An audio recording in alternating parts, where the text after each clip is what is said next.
আমি আমাদের চোখের পানি তাদের কোনো প্রয়োজন নাই, আমাদের মায়া কান্নার গাজাবাসীর কোনো প্রয়োজন নাই।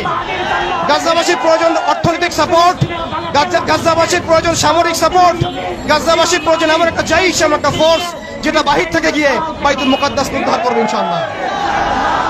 আর আপনারা ভবিষ্যৎবাণী শুনে রাখবেন, ইনশাআল্লাহ আযজা ওয়া জাল আল্লাহ রাব্বুল আলামিনের এই বান্দাদের মধ্যেই এমন একটা জাইশ, এমন একটা দল আল্লাহ পাক সৃষ্টি করে দিবেন ইনশাআল্লাহ।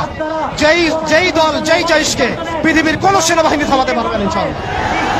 শেষ পর্যন্ত তারা বাইতুল মুকাদ্দাস মুক্ত করেই ছাড়বে ইনশাআল্লাহ। শুধু সময়ের অপেক্ষা। তারা আমাদেরকে অপশন দিয়েছে, হয় আমাদের দাস হও না হলে মরো। শেষ কথা, তারা আমাদেরকে অপশন দিয়ে দিয়েছে, হয় আমরা তাদের দাসত্ব করবো না হলে মরবো। আমরাও বলে দিচ্ছি, আমরা দাসত্ব করব না, আমরা হয় শহীদ হব অথবা স্বাধীনতা ছিনিয়ে নিয়ে আসবো ইনশাআল্লাহ।